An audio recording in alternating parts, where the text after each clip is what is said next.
이해하시고 혹시 이해가 안 되는 부분이 있으면 Q&A에 질문해 주시면 자세히 답을 드릴게요. 자, 이제는 연립방정식의 해를 구하는 겁니다.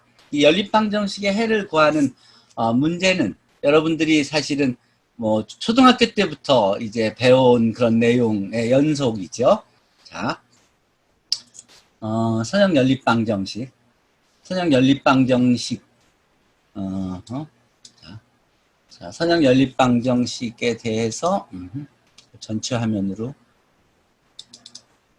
했고, 자, 선형연립방정식. 여러분들이 이전에 우리가 이렇게 이와 같이 1차식, 이렇게 1차 방정식, XY에 대한 미지수 XY에 대한 1차 방정식, 리니어 이퀘이션 또는 선형 방정식이라고도 부르죠. 이 2x-3y = 1이라는 이 식을 만족하는 그 해 순서쌍을 좌표로 하는 모든 점을 좌표 평면에 나타내면 이 그래프가 바로 직선이 되죠.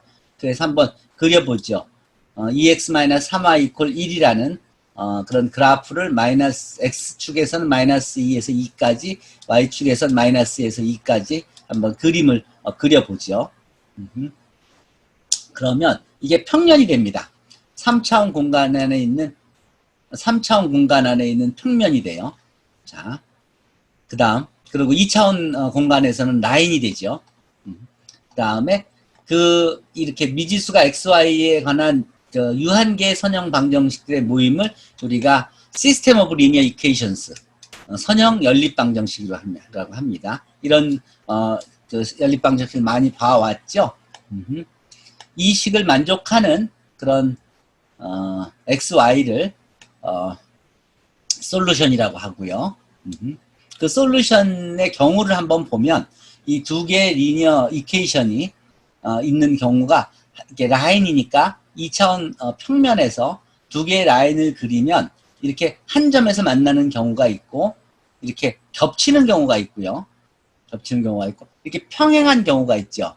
이 세 가지 경우 말고 또 다른 경우가 생각할 수 있는 게 있으세요? 아마 없으실 거예요. 이 세 가지가 사실은 이 두 개의 라인이 서로 만날 수 있는 또 해 각도에서 보면 이 세 가지 경우가 다예요. 그래서 이런 식의 x 플러스 y = 3, x 마이너스 y = 1 같은 경우는 유일한 한 점을 해로 갖고 이렇게 그 식이 약간 모양이 달라 보이지만 이제 변화시켜서 정리하다 보면 단순화시키면 같은 식이 돼서 이 모든 라인에 있는 모든 점이 솔루션 그 해가 되는 무수히 많은 해가 있는 경우. 그 다음은 평행해서 영원히 만나지 않는, 그래서 해가 존재하지 않는, 즉 해집합이 공집합인 이 세 가지 경우가 다입니다. 이게 리니어 시스템 오브 이퀘이션의 전형적인 케이스고 그리고 중요한 케이스입니다. 자, 이게 이변수 함수일 때가 아니라 3변수 함수들의 리니어 시스템 오브 이퀘이션일 때 또는 4변수 함수들의 리니어 시스템 오브 이퀘이션일 때 또 n변수 함수들의 리니어 시스템 오브 이퀘이션일 때도 마찬가지로 경우의 수는 늘어나지만 크게 카테고리로 묶으면 연립방정식이 유일한 해를 갖느냐 무수히 많은 해를 갖느냐 해가 존재하지 않느냐 크게 이 세 가지로 나눠집니다. 즉 두 개의 해라든지 세 개의 해만 존재하는 그런 리니어 시스템 오브 이퀘이션은 존재하지 않는다는 소리입니다. 이게 이제 벡터 스페이스의 성질이기도 합니다.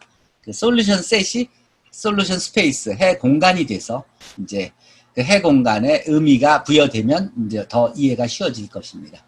자, 다음 일단 해 집합에 대해서 지금 여기서 얘기하고요. 첨가행렬, augmented matrix. 선형 연립 방정식이 다음과 같이 생겼죠. 그거를 아까 이제 n개의 미지수를 갖는 n개의 선형 방정식을 이렇게 시스템으로 묶어두면 이런 식이 되죠. 요것을 벡터로 표현한다면 왼쪽에 그 n개의 벡터가 있고 오른쪽에 m개의 벡터가 있으니까 그걸 이렇게 벡터 표현을 하면 첫 번째 컴포넌트가 두 번째 컴포넌트와 같고 첫 번째 컴포넌트와 같고 두 번째가 두 번째와 같고 n번째가 n번째가 같아지는 이런 벡터식 모양으로 표시할 수 있습니다. 앞에서 행렬 곱에 대해서 간단히 설명했으니까 행렬 곱을 이용해서 설명하면 행렬 곱은 이게 기역자 룰로 킹 세종의 기역자 룰이라고 전에 카이스트의 최영한 교수님께서 부르기 시작했는데 여기 보면 이 A11 곱하기 X1 더하기 A12 더하기 X2 더하기 따따따 A1n 플러스 XN이 B1이고 또 두 번째 로우하고 컬럼 벡터를 곱한 게 B2고 n번째 로우하고 여기 벡터를 곱한 게 BM이고 하는 식으로 표현이 되기 때문에 이걸 행렬식으로 표현하면 이렇게 바꿀 수 있습니다. 행렬 곱을 이용해서 표현하면 그러면 요 행렬을 A라고 놓고 요 벡터를 X라고 놓고 요 벡터를 B라고 놓는다면 그러면 우리가 간단하게 AX 이퀄 B라고 쓸 수 있죠. 이게 선형 연립방정식의 행렬 표현입니다. AX 이퀄 B가. 자, 이때 이 요 선형 연립방정식에서 요 행렬 A에다가 요 B 벡터를 요 XI들은 우리가 구하고자 하는 해잖아요. 그리고 이건 모르는 거잖아요. 그러니까 아는 것들만 가지고 A하고 B를 가지고 이렇게 행렬을 만들면 앞에는 개수행렬, 뒤에는 B가 합쳐져서 우리가 이것을 요 B 벡터를 개수행렬에 보탰다는 의미로 첨가행렬, Augmented Matrix라고 해요. 아주 자연스러운 용어죠. B 벡터를 첨가했으니까 첨가행렬이라고 부르는 게. 자, 물 한 잔 먹읍시다.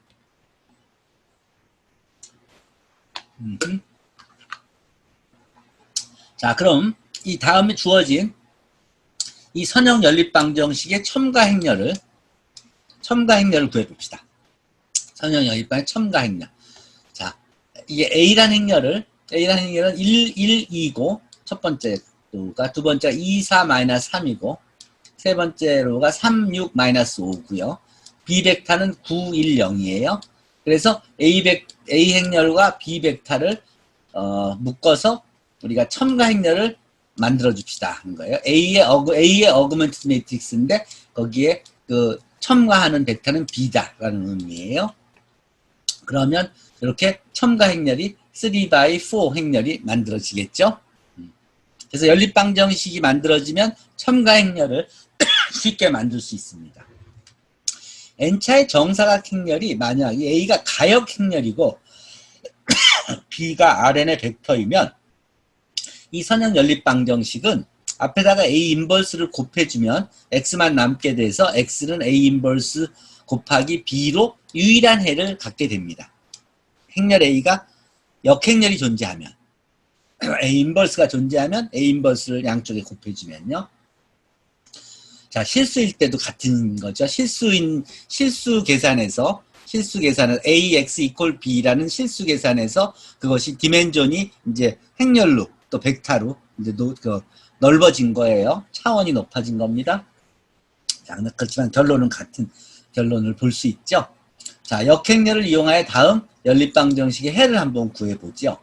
자, 이게 행렬이고, 그러면 AX 이퀄 B니까 A 행렬을 여기서부터 개수를 가지고 define 하고 B 벡터를 1, 3-1로 정의하고 A의 인버스를 구해서 A.인버스 가면 A의 인버스를 구한다는 소리예요. 이게 거기다가 B를 곱해준다는 소리예요. 스타가 곱한다는 소리니까 A의 인버스를 구해서 B에다 곱해주는 값을 한번 구해보고 그 다음에 AX 이퀄 B를 솔브 하자. 이 라이트 솔브라는 거는 AX 이퀄 B에서 B가 오른쪽에 있다는 소리예요.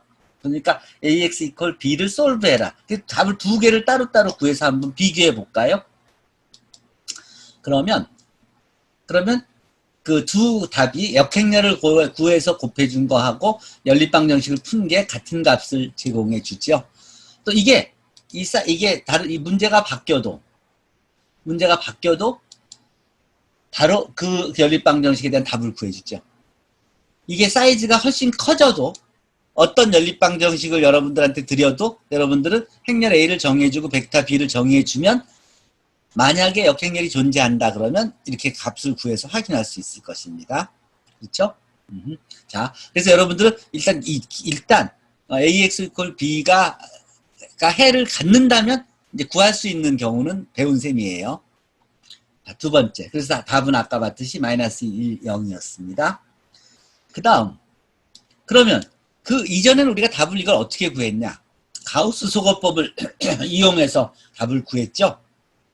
어떻게 구했냐면 소거법을 사용해서 배웠어요. 중학교 때부터. 연립방정식 이렇게 주어지면 이것을 2배를 해줘서 이걸 EX를 일치시키고 위식에서 아래식을 빼줘서 앞에 걸 없애줬으면 훨씬 단순해지죠. 단순해진 거에 이거를 7배를 나눠주면 마이너스 7배로 나눠주면 y 이퀄 마이너스 1이 나왔죠. y 이퀄 마이너스 1을 여기다 대입하면 그러면 EX가 4가 되고 그래서 x 이퀄 2가 돼서 x는 2고 y는 마이너스 2란 답을 구했던 것입니다. 이 가우스라는 사람이 뭐 대단한 수학적 천재인데 그 가우스가 그래서 이걸 보면서 무슨 생각을 했냐면 이거 가만히 보면 연립방정식을 이렇게 푸는 게 이게 XY가 한 역할은 여기서 자리를 지키는 거 외에는 아무것도 한 게 없다. 숫자만 자꾸 변했지 XY는 그냥 자리를 지켰을 뿐이다. 그러니까 XY를 빼고 그리고 이 숫자들만 놓고 요 소거법을 정리해 보면 요 식은 이거였고 요 식은 위에 식에 아래 식에다 2배를 해준 거였고 요 식은 위 식에다 마이너스 1배 해줘서 아래 로우에다가 더해준 거였고 그 다음에 이거는 마이너스 7배를 양변에 곱해준 거였고 그 다음 이거는 여기다가 마이너스 1배를 해서 위에 더해준 거였다. 그러니까 그러니까 EX는 4가 되고 y는 마이너스 1이 됐으니까 2로 나누어주면 x는 2고 y는 마이너스 1이 됐다. 그러니까 이렇게 이전에 해왔던 소거법을 그냥 x, y, g, w 이런 거 없이 그냥 이 행렬들만 가지고 첨가 행렬을 만들어서 첨가 행렬에 소거법을 적용해주면 이렇게 단순화되게 되고 단순화되면 그러면 바로 원래 우리가 구하고자 하던 연립방정식의 해를 구하게 됐다는 것을 이해한 겁니다. 한번 자세히 보세요. 제가 목소리를 좀 줄이고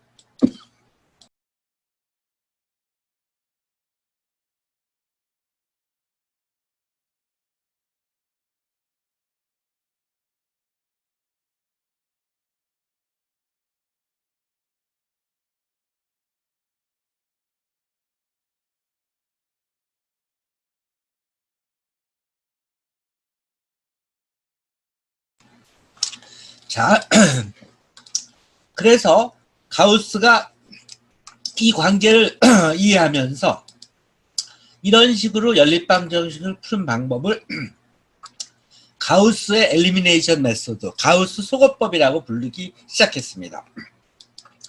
그리고 이 가우스 소거법에서 이렇게 한 식에다가 몇 배를 해서 다른 식에 더해서 또는 빼서 단순화시키는 과정을 이게 행렬로 보면은 이걸 로우라 그러고 행이라 그러죠. 그리고 이걸 컬럼이라고 하는데 요 주로 컬럼에 대해서는 아무것도 한 게 없고 열에 대해서만 한 열에 몇 배에서 다른 열에 더해주고 또 한 열에 몇 배에서 다른 열에 더해주는 것만 반복했기 때문에 잠깐만요.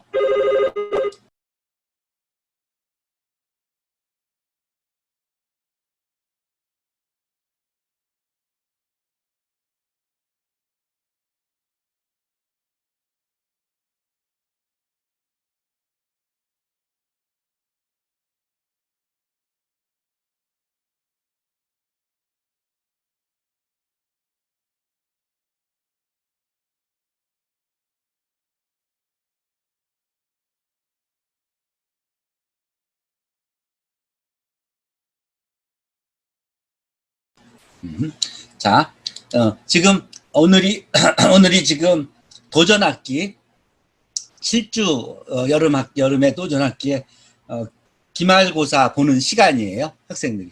그래서 질문이 있었어요. 네.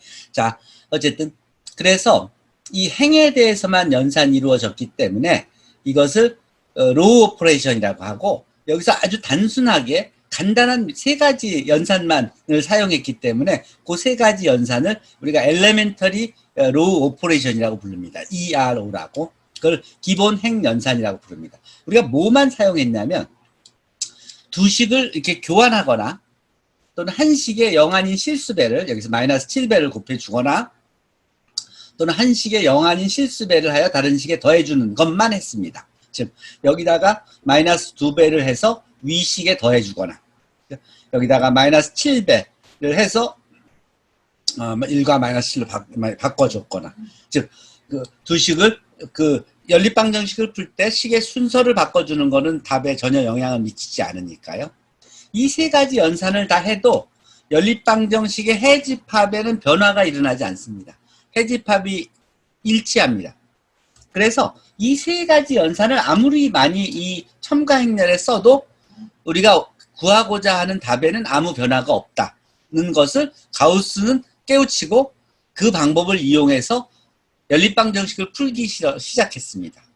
그래서 푼 문제가 뭐였냐면 우리 그때 무슨 헨리 해성인가? 그 해성이 뭐 78년 만에인가 뭐 한 바퀴 지구를 돌아서 다시 돌아올 것이 언제쯤 다시 해성이 나타날 것이라는 걸 예측하는 것을 연립방정식으로 큰 사이즈의 몇백 바이 몇백 연립방정식으로 만들고 그거를 풀어서 몇 년, 몇 월, 며칠에 그 해성이 나타날 것이라는 걸 예측했고 그걸 맞췄습니다.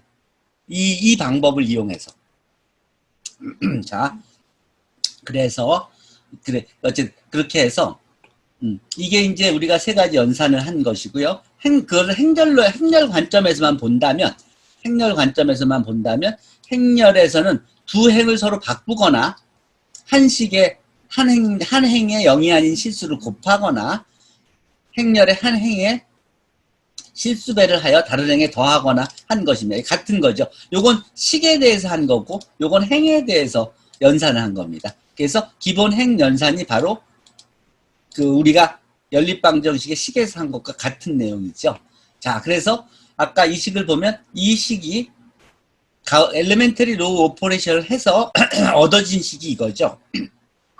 요게 약간 사다리꼴 모양으로 이렇게 바뀌어가죠. 점점 위에 걸 엘리미네이션 지워가니까 X가 없어지고 Y가 없어지고 아래식에 그러니까 점점 사다리꼴 모양이 되죠. 역사다리꼴 모양이 되죠. 그래서 요 모양을 Reduced Low Echelon Form 기하행 사다리꼴이라고 부릅니다. RREF라고 합니다. 그러면 우리가 연립방정식이 주어지면 계수행렬을 구하고 그 계수행렬의 RREF 폼을 구하면 이거의 답을 구하는 건 복잡했지만 이거의 답은 X는 2고 Y는 마이너스 1이잖아요. 그러니까 답을 구하기가 굉장히 쉬워지죠.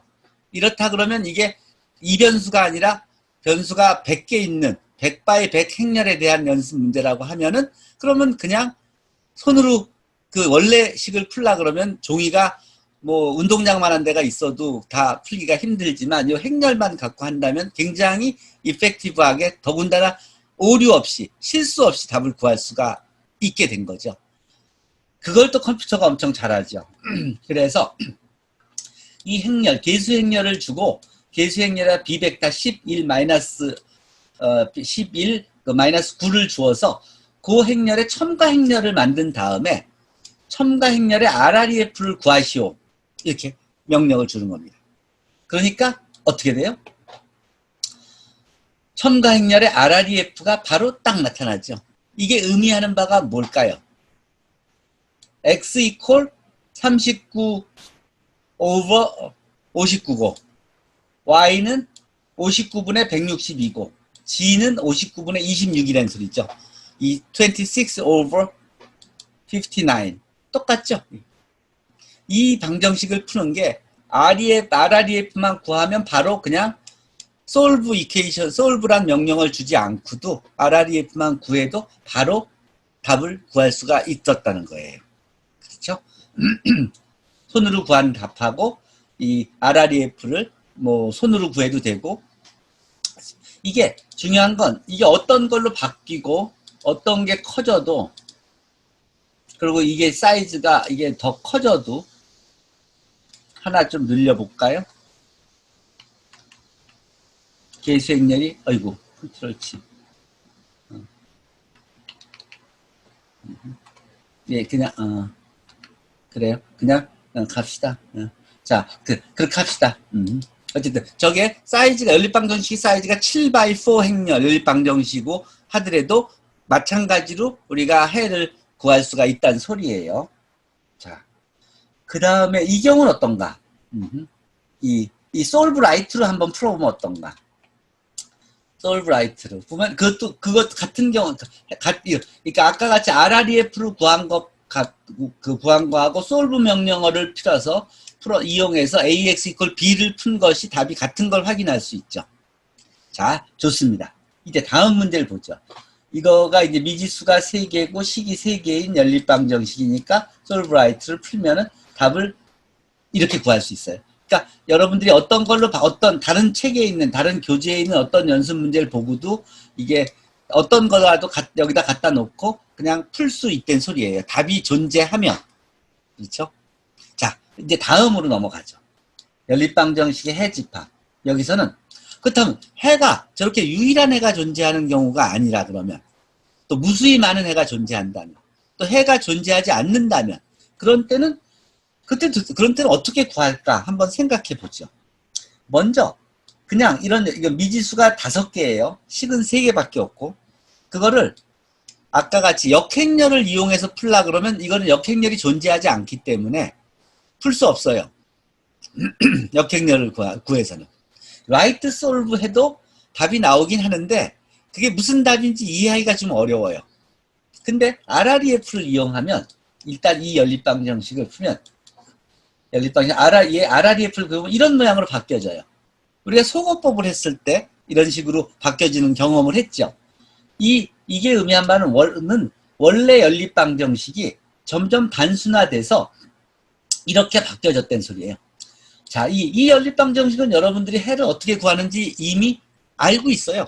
이미 배운 적이 있어요. 연립방정식이 x 플러스 71분의 4u 플러스 72분의 73w 이퀄 71분의 262다. 이런 식이거든요. 자, 그렇다 그러면 이 식은 어떻게 풀었냐면 이게 그 u하고 w를 놔둔 채로 이런 식으로 풀었은 거예요. 이게 답이다 이렇게 썼던 거예요. 그렇죠? 이전에 손으로 연립방정식을 풀 때 무수히 많은 해가 있을 때는 이런 식으로 아까 3x5 행렬이 있을 때는 해가 존재하면 유일한 해는 어차피 존재하지 않으니까 그러니까 무수히 많은 해가 존재하면 이런 식의 모양이 되는 거예요. 그래요. 그래서 이런 게 다 해다 이런 거예요. 자, 이때 우리가 이제 지금부터 조금 더 시스테매틱하게 이제 처리하도록 하죠.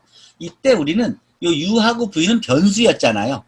변수였으니까 요 u, v 대신에 요 u는 r이라는 상수로 그리고 v는 s라는 상수로 임의의 실수로 대치시켜서 x, y, g, u, v라는 해는 u는 r이라는 상수 실수고 v는 s라는 실수라고 한다면 x는 r과 s를 이용해서 이렇게 쓸 수 있고 y는 r과 s를 이용해서 이렇게 쓸 수 있고 g는 r과 s를 이용해서 이렇게 쓸 수 있다. 그래서 x, y, g, u, v라는 해는 이런 모양이다. 이렇게 썼어요. 이걸 좀 더 풀었으면 요런 상수 벡터 플러스 r 곱하기 요런 상수 벡터 플러스 s 곱하기 요런 벡터 이런 식으로 표시했던 거예요. 임의의 RS에 대해서. 그리고 이런 걸 다 모아놓은 게 해집합이 된 거죠. 무수히 많은 해집합이 된 거죠. 그쵸? 무수히 많은 해가 있을 때는 이렇게 RREF를 구하고 요거를 우리가 프리 베리어블이라 그러는데 요거에 대응하는 x, y, g에 대응하는 거고 요건 u하고 v에 대응하는 거잖아요. 그럼 u하고 v는 프리 베리어블이 된다. 프리 베리어블이 되면 그 프리 베리어블에는 임의의 실수 r, s, t 등을 이렇게 교체해 준다. 그리고 그것을 이용해서 x, y, g, u, v를 쓰고 그 다음에 x, y, g, u, v라는 솔루션 벡터는 다음과 같이 요런 스칼라 벡터들의 1차 결합으로 이렇게 쓸 수 있다. 그래서 이게 해집합이다. 이렇게 배운 거예요. 그리고 R과 S가 각각 0일 때, 그때는 요것만 남죠. 이것을 우리가 particular solution, 스페셜 솔루션이라기보다는 particular solution이 존재한다. 이렇게 얘기해요. 그래서 particular solution 플러스 이렇게 무수히 많은 해가 이렇게 되는 거예요. 만약에 이 문제를 라이트 솔브로 풀어보면 어떻게 답이 나오냐면 딱 이 파티큘러 솔루션 하나만 나와요. 이거요. 하나만 나와요. 그쵸? 이거는 안 나오고. 그러니까 여러분들이 만약에 이 명령어를 사용하면 답이 나오긴 나오는데 그게 유일한 애인지 아닌지도 잘 모르고, 그리고 이거 외에 다른 애를 어떻게 구할 수 없을 수 있어요. 따라서 여러분들은 컴퓨터를 사용해서 큰 사이즈의 연립방정식을 풀 때도 이런 명령어에만 의지할 수 없다는 거예요. 그래서 이 RREF에 대한 이해를, 가우스 소거법에 대한 이해가 꼭 필요하다는 것을 먼저 아시면 것이 굉장히 중요해요. 그 다음 두 번째, 만약에 해가 존재하지 않는 경우, 이때는 어떡하나? 해가 존재하지 않는 경우. 자, 언제 해가 존재하지 않는지, 해가 존재하지 않으면 이제 못 구하는 거잖아요. 해가 언제 존재하지 않는지를 알아둘 필요가 있겠죠? 그쵸? 자, 한번 이 RREF를 한번 구해봅시다. 어그먼티드 매트릭스. A 개수 행렬을 집어넣어주고 B 벡터를 주고 어그먼티드 매트릭스를 만든 다음에 그 행렬의 RREF를 구해봅시다. RREF를 구하면 어떻게 돼요? 이렇게 나오죠? 이렇게 나오죠. 자, 이게 의미하는 바가 뭐냐면 이걸 단순화시키면 이렇게 바뀌거든요. 이걸 쭉 단순화시키면 이렇게 X는 0이어야 되고 Y도 0이어야 되고 G도 0이어야 돼요. 근데 그리고 0G는 당연히 0이에요. G에다 0을 곱했으니까. 자, 근데 요 네 번째 게 좀 이상하죠? 0에다가 G를 곱했는데 값이 1이 됐어. 이런 경우가 있을 수 있나요? 없나요? 김태은 씨? 이런 경우가 있을 수 있습니까?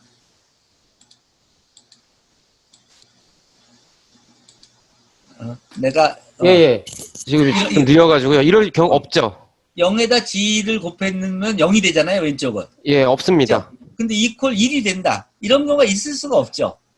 예. 그러니까 이런 식을 만족하는 XYG는 존재하지 않는다는 소리죠. 예. 그게 키예요.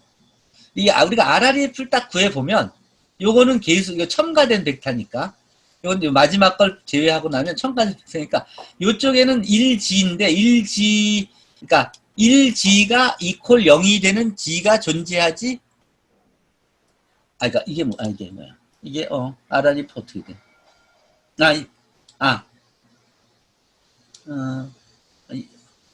이게 맞죠? 네 번째 식이 1G가 거꾸로 0G가 1이 되는, 여기가 0G가, 그러니까 0에다가 G를 곱했는데 1이 되는 이런 경우가 존재할 수가 없어요. 실수의 성질이 어떤 실수 G에도 0을 곱하면 무조건 0이 되니까.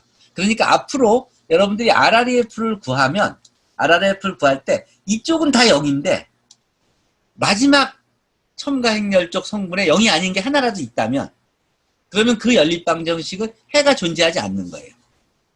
이해되죠?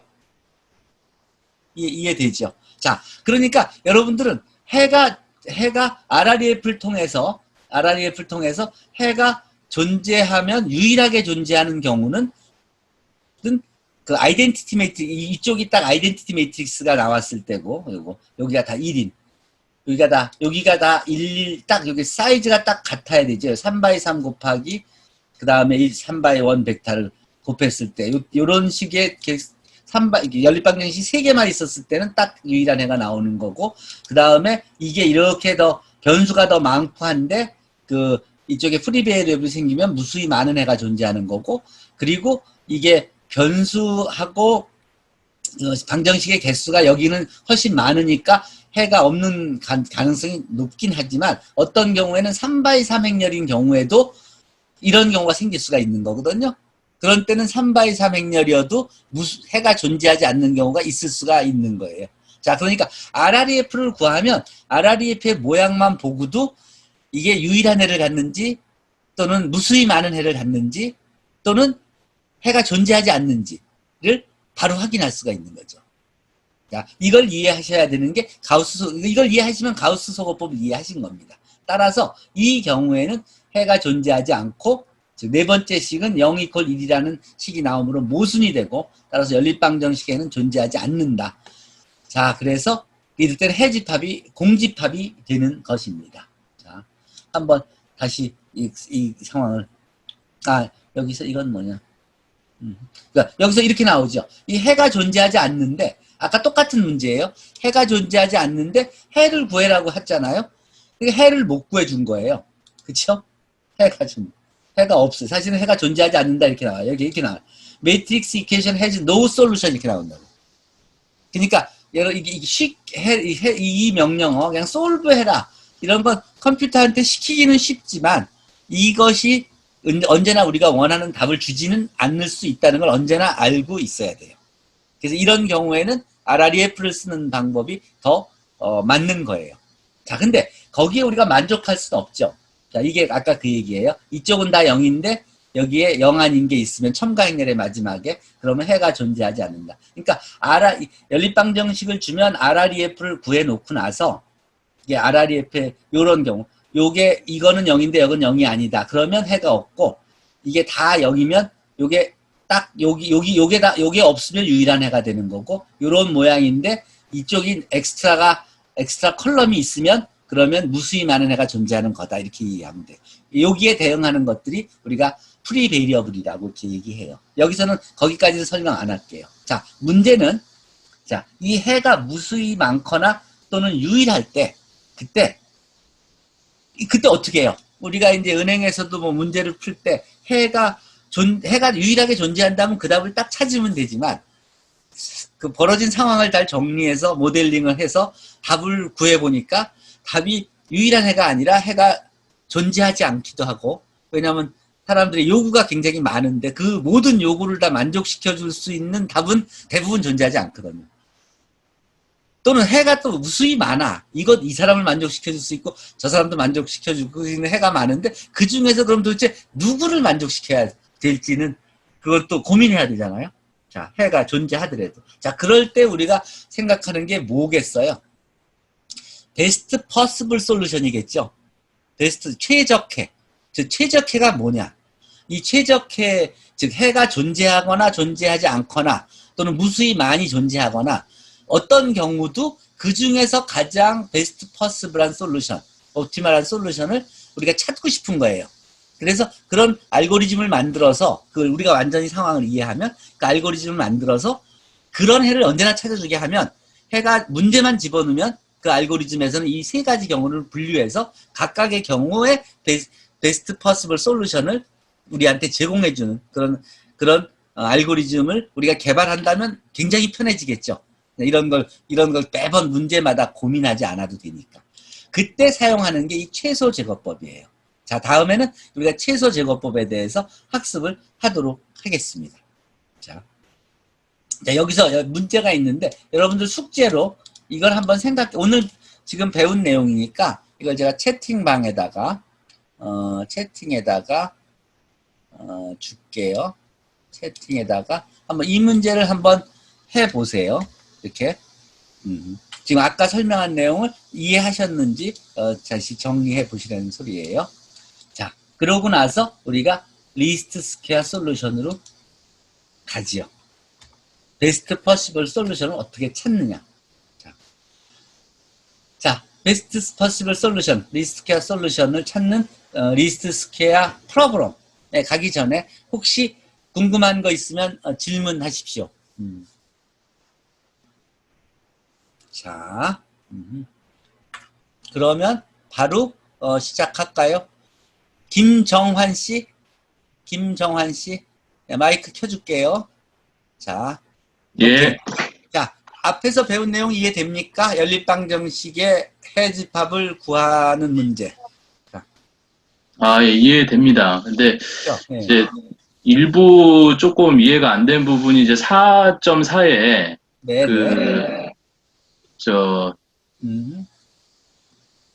UV가 이제 단위행렬, RS에 대한 단위행렬로 이제 벡터가 표시된 부분 있지 않습니까? UV요. 4.4에. 이 부분은 좀 더 봐야 될 것 같은 생각이 좀 듭니다. 예. 맞아요. 내가 나눠준 교재 있죠?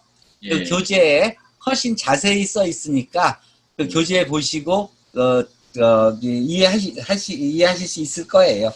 그러니까 무수히 많은 해가 있다는 소리는 그런 UV가 존재한다는 소리예요. 그걸 우리가 프리베리어블이라 그래요.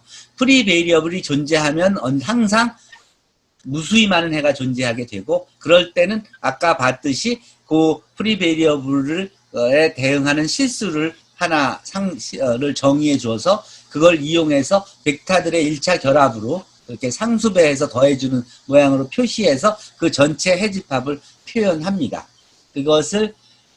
그게 이제 해집합을 구하는 기본 테크닉이에요. 그래요.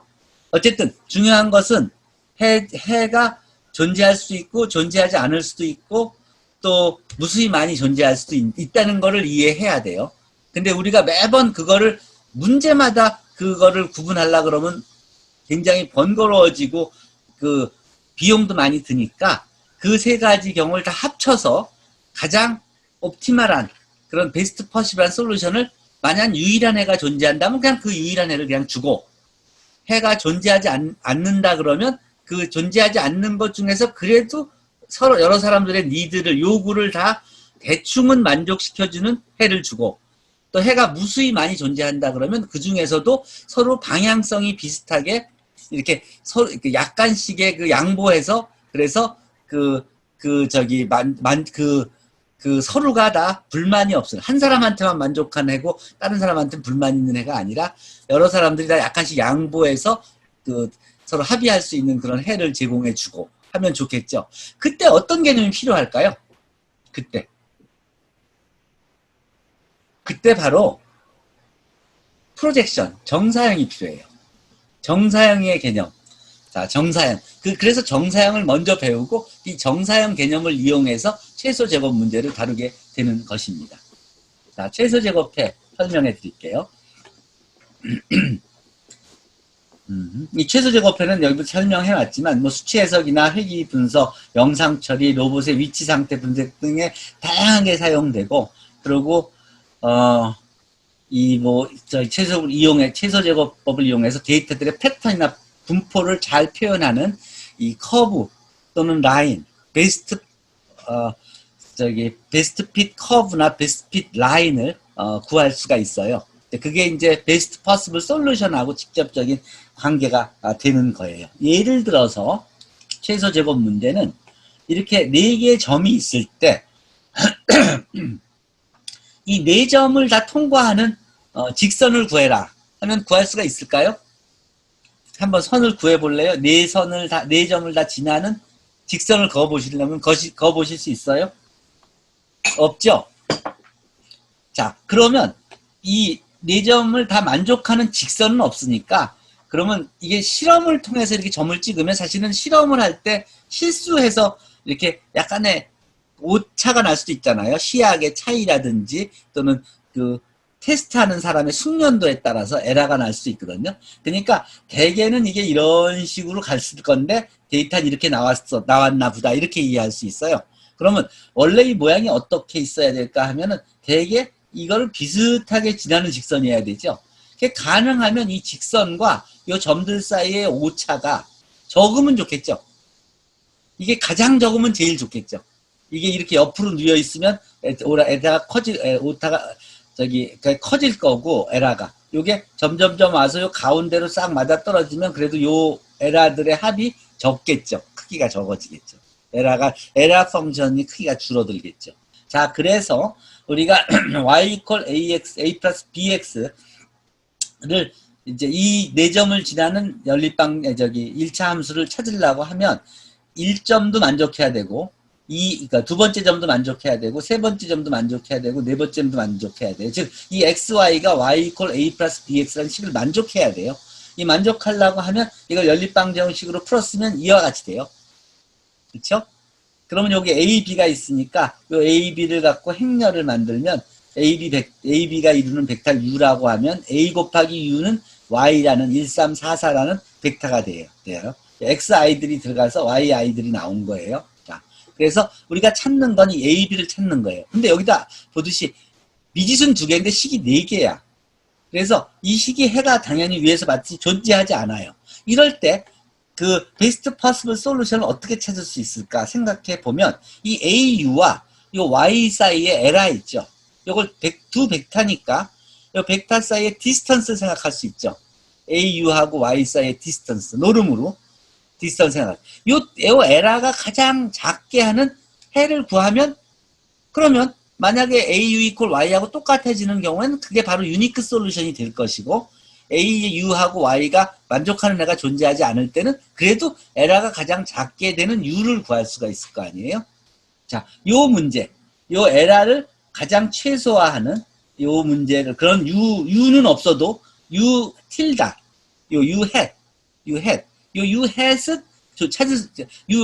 요 식을 만족하는 U 햇을 찾는 문제를 바로 리스트 스퀘어 프로블럼이라고 해요. 에라를 가장 작게 하는 베스트 퍼시블 솔루션을 찾는 게 리스트 스퀘어 프로블럼입니다. 즉 AX 이퀄 Y의 최소 제곱해라 그래요. U 햇을 리스트 스퀘어 솔루션이라 그래요. 그럼 요 U 햇을 그럼 어떻게 찾을 수 있느냐를 생각해 보죠. 굉장히 중요하고 재밌는 문제예요. 최소 제곱해. 이 최소 제곱 문제는 다음과 같이 해석이 가능하죠. 각각의 데이터 xi, yi에 대해서 xi들이 1차 함수를 만족해야 되니까 이걸 대입하면 yi의 햇은 a 플러스 b xi가 돼서 이게 이제 4개의 점이 있는 거죠. 요거 사이의 에라, 요 오차들, 요 차이를 그 차이의 제곱을 시켜주죠. 요 제곱을 시켜주는 이유는 플러스 마이너스 사인이 있으면은 나중에 더해지고 상쇄되면서 에라가 굉장히 큰데도 작아 보일 수가 있잖아요. 그걸 피하기 위해서 요 각각의 오차의 제곱을 시켜주면 다 포지티브가 되니까 그것들을 합치는 식이 되는 거예요. 그래서 요 첫 번째 성분, 첫 번째 에라에 대한 것을 제곱, 두 번째 거에 대한 에라들을 요거의 제곱, 또 세 번째 요 y3 마이너스 y3 햇의 제곱을 여기, y4 마이너스 y4 햇의 제곱을 여기다 놓는 거예요. 그게 바로 a하고 u 마이너스 y의 노름의 제곱이 되는 거죠. 디스턴스의 제곱이 되는 거예요. 요 디스턴스의 제곱이 바로 요 식이에요. 요 벡터니까 요 벡터 빼서 계산해주면 바로 알 수 있어요. 요것이 에라 펑션이에요. E of AB 이렇게 쓸 수 있죠. AB에 대해서. 자, 그것을 요 AB가 벡터니까 U라고 쓸 수 있으니까 보통 에라 펑션을 E of U라고 얘기합니다. 이게 나중에 뒤에 나가서 여러분들이 그 그레디언트 디센트 메소드를 할 때 이제 코스트 펑션 다 이겁니다. 비용을 최소화시키는 거예요. 비용을 최소화시키기 위해서는 요 베스트 퍼시블한 솔루션을 찾아야 돼요. 요 차이가 가장 적게 되는. 자, 다 같은 내용입니다. 이게 반복해서 사용될 거예요. 자, 그래서 요 E of U를 최소화하는 요 문제가 바로 옵티마이제이션 문제예요. 여러분들이 항상 필요로 하는 것이 바로 이 커스트를 가장 낮춰주는, 에라를 가장 작게 하는 베스트 퍼시블 솔루션을 찾는 문제를 평생 하면서 사는 거예요. 우리가 전문가들이. 자, 그러면 정사형과 최소 제곱해 사이에는 어떤 관계가 있을까? 자, 이건 뭐냐면, 자, 여기 이 경우에 최소 제곱을 위해서 정사형 문제를 먼저 생각해 보죠. 여기 그 TA와 X, 여기가 A라는 벡터가 이 아래에 있다고 생각해요. A라는 벡터가. 그리고 X라는 벡터는 이것과 1차 독립, 그러니까 A가 이루는 라인상에 있지 않고 A의 상수배가 아니고 거기서 벗어나서 있어요. A하고 독립적으로 존재해요. 자, 그렇다 그러면 요 A하고 X하고의 그 디스턴스 차이가 여기서 여기까지 거리는 멀죠. 여기서 여기까지 거리는 더 멀죠. 근데 여기서 여기까지의 거리는 이 중에서 제일 가깝죠. 그러면 여기서부터 요 전부터 X란 벡터에서 A란 벡터 위로의 가장 가까운 점은 어디에 있게 되냐면 A의 상수배 해준 TA란 벡터인데 TA인데 TA 중에서 딱 요 점은 어디냐면 요 위에다가 등을 비쳤을 때 여기에 햇볕을 쏘였을 때 그림자가 생기는 위치가 되죠. 그래서 사형이라 그러고 요게 각도가 90도죠. 직교. 그래서 정사형이라 그래요. 그걸 프로젝션이라 그래요. 영화 볼 때 화면 비치듯이 카메라 빔 프로젝터에서 화면 스크린 비치듯이 여기에 등을 비치면 딱 90도로 여기 되는 여기를 프로젝션이라 그래서 프로젝션 자에서 P를 따서 P라고 불러요.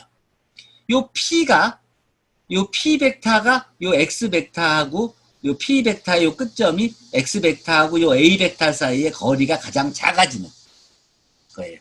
방향. 자, 그러면 요 P 벡터를 구하는 문제가 지금 중요한 문제가 되는 거예요. 우리가 베스트 솔루션을 찾기 위해서는 요 거리를 가장 작게 하는 요 점이 굉장히 필요해요. 근데 요 점이 굉장히 단순해요. 뭐냐면 P는 A에다가 상수배 해준 거예요. 즉 A에 T를 곱해준 거예요. 즉 P 이퀄 TA라고요. P 이퀄 TA라고. 그러니까 그 요 TA하고 X 사이에 노름이 가장 작아지는 점이 바로 요 P점인 거예요. 그럼 요 P점은 뭐냐면 프로젝션이니까 요 딱 프로젝션이 되게 하는 요 T값은 이 많은 T값 중에 무엇일까 하는 것이 문제예요. 자, P 이퀄 TA가 되는 요 T만 구하면 되는 거예요. 여러 개 T 중에서 P 이퀄 TA가 되는 T만 구하면 돼요. 자, 그럼 T는 어떻게 구하냐? 이게 정사형이에요. 요 P를 우리가 X의 A 위로의 정사형, projection of X onto A라 그래요. X의 A 위로의 정사형 P. P는 TA예요. T는 그러면 어떻게 구하냐면, 중요한 게 우리가 내적을 배웠기 때문에, 요 벡터하고, 요 벡터는 orthogonal, 직교예요, 직교. 자, 그러면, X하고 X-TA가 바로 요거니까, 요 P에서, X에서 P를 빼준 게 바로 요거잖아요. 그럼 요거하고, 요 A 벡터는 서로 orthogonal, 직교하죠. 수직이죠. orthogonal이죠. 자, orthogonal이면 내적이 0이 돼요.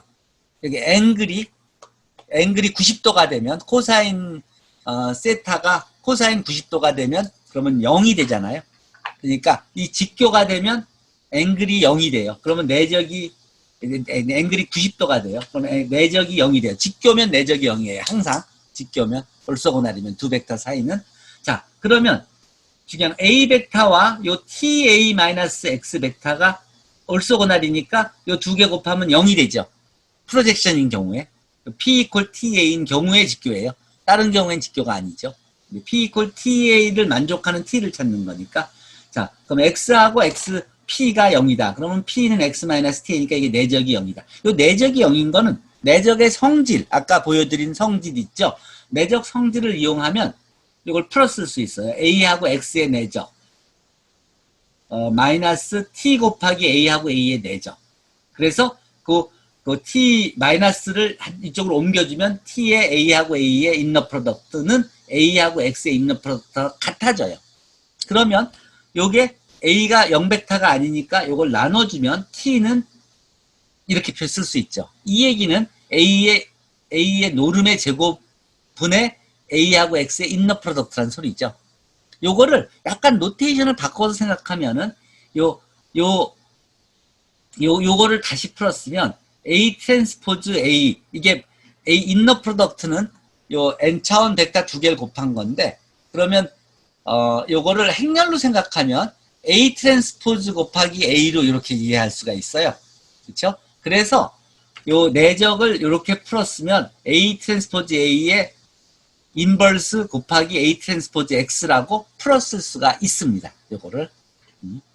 자, 궁금하면 더 물어보세요. 이걸 자세히 설명해 줄게요. 지금 우리가 이런 노테이션을 쓰는 이유는 이것을 나중에 그 멀티 디멘셔널 캘큘러스에 갔을 때 그레디언트 디센트 메소드에서 사용하기 위해서 요 노테이션을 써주는 거예요.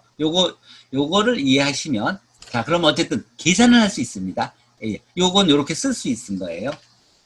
그 벡터하고 행렬, 요건 행렬 계산으로 이해하시면 되고, 요거는 그냥 벡터 사이의 인너 프로덕트 생각하시면 돼요. 자, 그렇게 되면 X의 그 Y의 X 위로의 X 위로의 Y의 정사형, projection of Y onto X를 구해보면, 여기서 그대로 여기서 X의 A 위로인데 이건 Y의 X 위로니까, 그러니까 그 X를 정의해주고 Y를 정의해줘서 X하고 Y의 인너 프로덕트를 구하고 X하고 X의 인너 프로덕트가 이제 분모가 되죠. 그래서 X하고 X의 인너 프로덕트 X에다가 여기 Y하고 X의 인너 프로덕트 한 다음에 X 벡터를 곱해주면 바로 프로젝션이 나오게 되죠. P equal TA가 되는, P equal TX가 되는 거죠. 이 경우에. 그래서 답이 바로 나오게 됩니다. 이런 식으로 Y의 X율의 프로젝션은 이 코드를 언제나 해결할 수 있어요. 그러면 X가 바꿔지고 Y가 바꿔지고 이 차원이 뭐 4차원 벡터건 5차원 벡터건 이게 언제나 여러분들이 5차원 벡터의 다른 5차원 벡터 위로의 프로젝션도 구할 수 있다는 소리예요. 이게 100차원, 200차원 케이스에 또 프로젝션을 구할 수 있다는 소리예요. 즉 n디멘셔널 벡터들 사이에서의 프로젝션을 구할 수가 있게 되는 거예요. 지금 2차원, 3차원 개념이 바로 n차원으로 확장된 겁니다. 이게 우리가 빅데이터, 데이터 사이언티스트가 되려면 꼭 필요한 개념이에요. 자, 프로젝션. 2차원 상의 평면에서의 최단 거리가 바로 n차원 벡터 공간에서의 최단 거리로 확장되는 겁니다. 이게 행렬 사이의 최단 거리라든지 함수 사이의 최단 거리에도 그대로 적용되는 겁니다. 그것도 벡터이기 때문에요. 그 함수를 코디네이트 벡터로 바꿔주면 그게 이제 좌표 벡터가 돼서 똑같은 이런 알고리즘이 적용되는 것입니다. 자, 어쨌든 그건 나중에 생각하고 여기서 이 최소 제곱해는 그럼 어떻게 구하냐?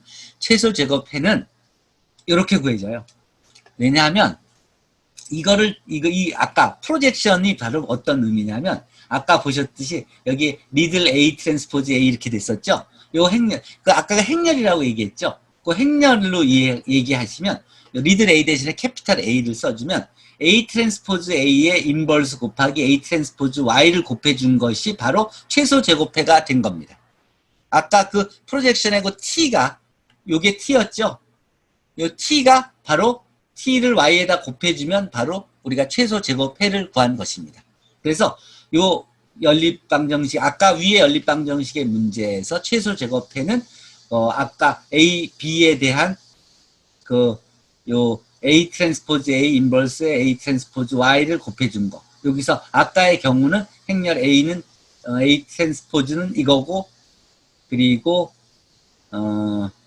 A 트랜스포즈 A 인버스에다가 Y를 곱해주니까 2분의 3과 1이 나왔죠. 1.5하고 1이 됐죠. 실제로 요 연립방정식을 우리가 A 트랜스포즈 곱하기 A를 그거의 인버스를 구해서 거기다가 A를 곱해준 다음, 거기다 A 트랜스포즈를 곱해준 다음에 Y를 곱해주자. 그러면 바로 그것이 우리가 원하는 리스트 스퀘어 솔루션이 된다는 얘기가 바로 그 내용을 코딩해 놓은 것이 이겁니다. 파이썬 코딩을 해 놓은 것이. 자, 그러면 아까 그 문제를 한번 실행을 시켜보죠. 그럼 우리가 손으로 풀던 그 문제가 바로 2분의 3하고 1로 나왔죠. 이 얘기는 A는 2분의 3, B는 1이라는 소리예요. 즉 Y 이퀄 2분의 3 플러스 1X라는 소리예요. 바로 이 식, Y 이퀄 2분의 3 플러스 X라는 이 식이 바로 우리가 구한 리스트 스퀘어 라인이 된 거고, 이런 라인을 구하는 문제가 바로 선형회귀, 리니어 리그레션 문제인 것입니다.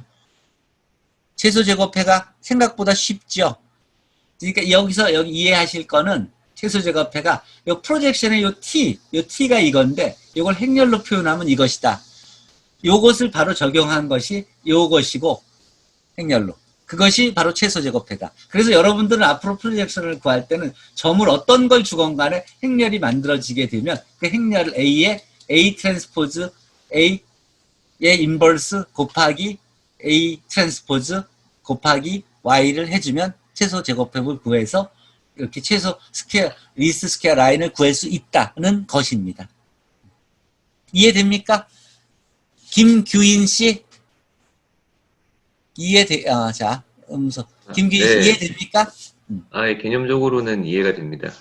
그래요. 이게 그 개념만 이해하면 돼요. 개념만 이해하면 그 다음부터는 우리가 최소 제곱해를 저 알고리즘을 활용하면 세팅만 맞춰주면 벡터만 같은 차원의 n디멘셔널 벡터 공간에서 두 벡터를 주면 그 사이에 최적해를 언제나 구할 수 있다는 소리잖아요.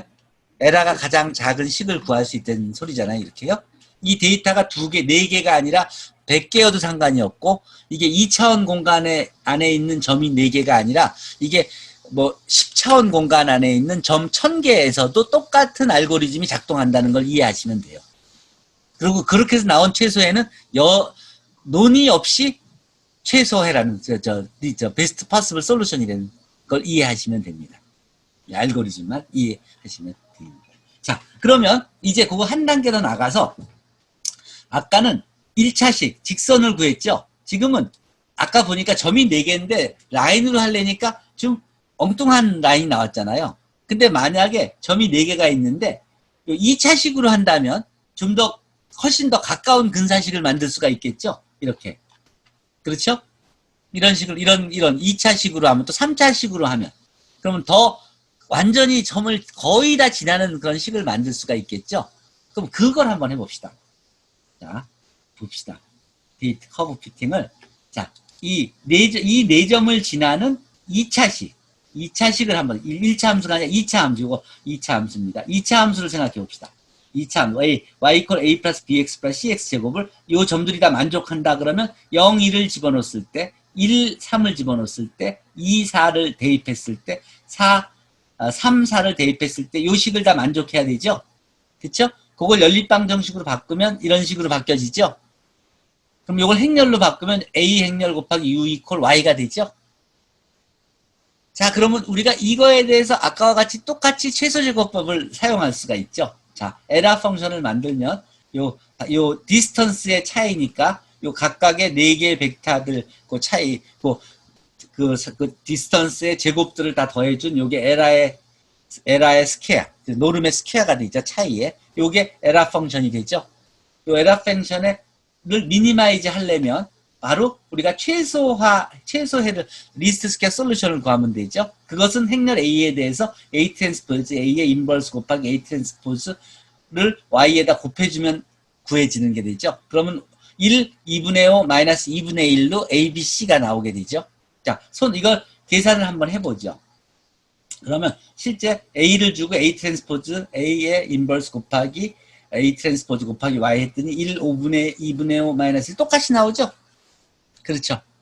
그러면 이게 의미하는 바가 뭐냐면 y 이퀄 a 플러스 2분의 5 x 마이너스 2분의 x 제곱이라는 소리예요. ABC. 즉 이 직선의 그래프는 이렇게 되는 거예요. 이 4점을 거의 다 지나는 게 되죠.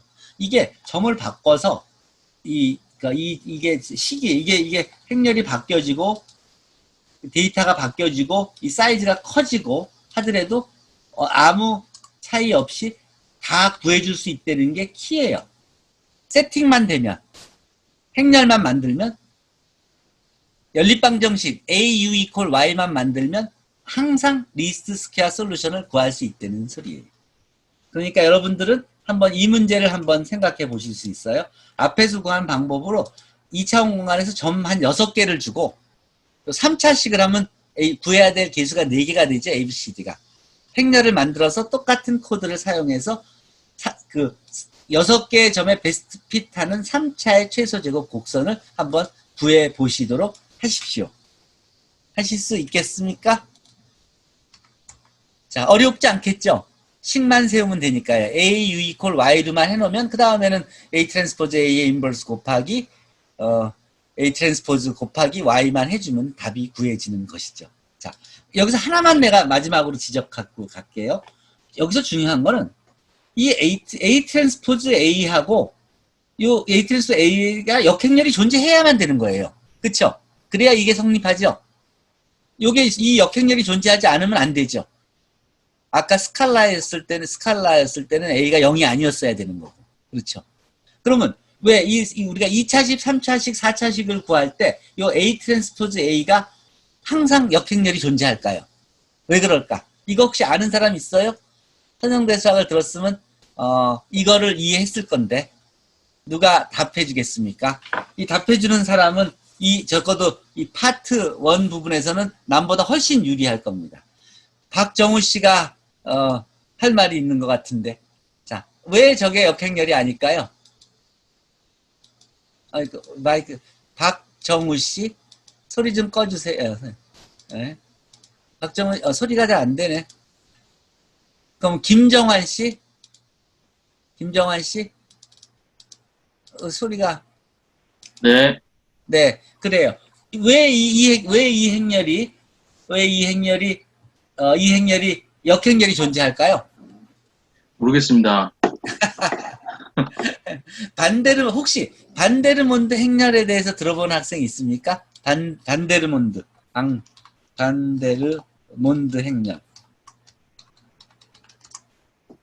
행렬식 들어본 사람 있으면 얘기해 주세요. 누가 손 들어보세요. 네. 네. 없어요? 그렇다 그러면 우리가 좀 더 천천히 나가야 되겠네. 자, 이게 왜 그러냐면 여러분들이 그 은행에서도 마찬가지고 공장에서도 마찬가지고 실험실에서 화학 실험실이나 뭐 공대 실험실에서도 마찬가지예요. X1 시간에 타임을 정해놓고 그 데이터를 콜렉트하는 사람은 그 오늘 몇 시 때 데이터, 그 다음 몇 시 때 데이터, 그 다음 내일 아침, 내일 저녁, 또 이렇게 X1, X2, X3를 다 다르게 측정해서 Y1, Y2, Y3에서 YN을 찾죠. 그렇죠? 데이터들을 보면 이 타임에 따라서 다 측정을 하는 거죠. 그러니까 보통 XI들이 다 다르죠. XI들이 다르기만 하면 그러면 이 만들어진 행렬에 이 컬럼들이 1차 독립이 돼요. 그래서 그 A 트랜스포즈 A를 곱해주면 그 행렬이 가역 행렬이 돼요. 역행렬이 존재하는 행렬이 돼요. 항상. 그래서 별로 여러분들은 고민하지 않고 데이터를 수집할 때 데이터에서 어떤 특정한 그 규칙만 지켜서 데이터를 콜렉트하면 그렇게 해서 만들어진 이 모델은 항상 A 트랜스포즈 A의 인버스가 존재하는 행렬이 되는 거예요. 그러니까 여러분이 관리자로서 데이터 처리를 할 때 데이터를 생산하는 사람한테 이런 규칙으로 데이터를 생산한 것을 달라고 그러면 그 데이터를 가지고 바로 분석해서 옵티멀 솔루션을 제공해 줄 수 있게 되는 겁니다. 자, 어쨌든 이건 별로 걱정하지 않아도 된다는 소리예요. 데이터를 보통은 다 그렇게 수집하기 때문에 동시에 막 수집하는 게 아니라 차근차근히 수집을 하기 때문에 이 행렬은 언제나 가역 행렬이 되게 돼 있습니다. 이 트랜스포즈 A. 자, 그러면 여기까지 해서 우리가 최소제곱 문제가 무엇인지는 이해했고 최소제곱 패를 라인으로 또는 커브로 또는 하이 오더 디그리의 폴리노미알로도 구할 수 있다는 걸 이해한 겁니다. 즉 데이터가 1000개가 있다 그러면 데이터 1000개의 베스트 핏하는 디그리 10차인 폴리노미알을 항상 구할 수 있습니다. 그것은 와이어스트라스 어프록시메이션 정리라고 수학자 중에 유명한 수학자가 있는데 모든 그런 이렇게 데이터들을 베스트 핏하는 이런 커브는 연속 함수로 다 어프록시메이트 시킬 수 있다. 연속 다항식으로 했다는 그런 이론이 증명이 돼 있어요. 그래서 여러분들이 고민할 필요 없이 수학적으로 다 증명돼 있는 것이기 때문에 원하는 디그리를 주고 그 베스트 핏하는 하이어 디그리의 폴리노미알을 언제나 구할 수가 있습니다. 자, 그러면 거기까지 됐고요. 그러니까 여러분들은 데이터가 있으면 항상 리스트 스퀘어 폴리노미알을 구할 수가 있습니다. 베스트 핏 커브를 원하는 디그리로 구할 수 있습니다. 원하는 디그리로 구할 수 있다는 소리는 원하는 디그리의 정확도를 여러분들이 요구하는 대로 다 맞춰줄 수 있다는 소리입니다.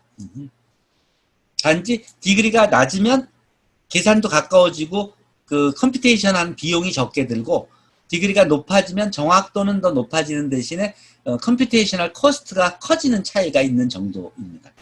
자, 이제 진짜 중요한 행렬 분해인데, 자, 오늘 행렬 분해.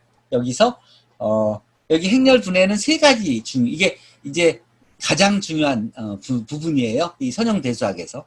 여러분들이 선형대수학을 여기 들은 분들이 아마 절반쯤 되고 선형대수학을 수강하지 않은 사람이 절반쯤 됐을 텐데 앞에 부분은 선형대수학을 들은 사람들이 유리했을 거예요. 근데 선형대수학 학부 때 배울 때 이 행렬 분해에서 LU 분해 정도는 다 배웠을 거고 QR 분해는 절반쯤 배웠을 거고 여기서 마지막 세 번째는 싱귤라 밸류 디컴포지션 SVD는 학부 때 선형대수학 인트로덕터리 한 학기에서는 거의 안 배웠을 거예요. 그러니까 지금부터는 경제학과 학생이건 경영학과 학생이건 또 컴퓨터 사이언스 학생이건 사실 2절부터는 서로 안 배운 내용을 배우는 거니까 입장이 똑같다고 생각하시면 돼요. 그러니까 전혀 지금부터는 이제 시작점이 같은 겁니다. 자, 여기서는 세 가지 행렬 분해를 배워요.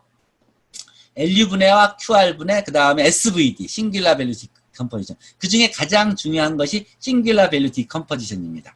자, 싱귤러 밸류 디컴포지션을 배우기 전에 먼저 LU 분해부터 소개하도록 할게요. 자, 하나의 정사각 행렬 A가 있을 때 이 A를 LU, 로어 트라이앵글러 매트릭스와 어퍼 트라이앵글러 매트릭스로 이렇게 곱으로 표시할 수 있으면 우리가 이것을 A 이퀄 LU로 표현하는 이것을 행렬의 LU 디컴포지션, LU 분해라고 합니다. 이 LU 분해는 보통 선형 연립방 정식을 풀 때 많이 사용되는데, 자, 만약에 행렬이 A 이퀄 LU로 풀어져 있다, 이렇게 곱으로 표시될 수 있다면, 이게 이 연립방 정식 푸는 계산량을 가우스 소거법을 이용해서 푸는 것보다 엄청나게 싸게 해줍니다. 엄청나게 빠른 시간에. 특히 사이즈가 행렬 사이즈가 클 때는. 이유는 다음과 같습니다. B 이퀄 AX라는 연립방 정식을 풀 때 만약에 A가 LU로 이렇게 LU의 곱으로 표시될 수 있다면 LU 곱하기 X로 쓸 수 있죠. 이것은. 근데 그 다음에 그러면 이 UX를 Y라고 논다면 그러면 어떤 모양이 되냐면 let UX equal Y로 놓은 거예요. 그냥 let 한 거예요. 자, 그러면 B equal LY가 되죠. 자, B equal LY가 된다면 B는 이미 알고 있는 거고 L도 A로부터 구한 거잖아요. 그러면 B도 알고 L도 아니까 이 Y를 구할 수가 있어요. Y를. 근데 생각해 보세요. L이 삼각행렬이에요. L이 삼각행렬이면 이미 가우스 소거법을 다 한 셈이죠. 여기서 대입만 하면 되는 거 아니에요? 삼각행렬이니까. 삼각행렬이니까 X1이, 그러니까 Y1이 B1이고, 여기서 그거 대입하면 Y2가 B2고, Y2하고 뭐가 B2고, 그거 두 개를 대입하면 뭐뭐뭐 하고 Y3가 B3고, 이렇게 구해지는 거죠. 이 삼각행렬일 땐 연립방 정식을 푸는 게 다른 게 아니라 그냥 대입하는 거예요.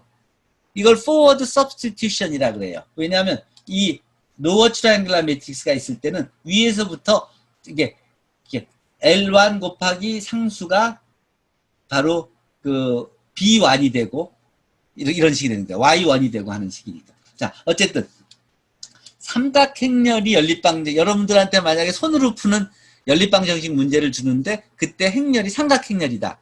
그런 시험 문제 본 적이 있었을지 몰라요. 그러면 여러분들은 그것을 그냥 대입하면서 바로 답을 구했을 거예요.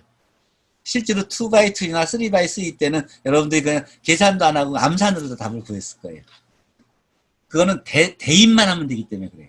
자, 그러면 B 이퀄 LY를 구할 때 바로 이건 그냥 대입해서 Y를 구해요. 그러면 남는 문제는 뭐냐면 UX 이퀄 Y 요것만 풀면 우리가 구하는 X를 구할 수 있다는 소리잖아요.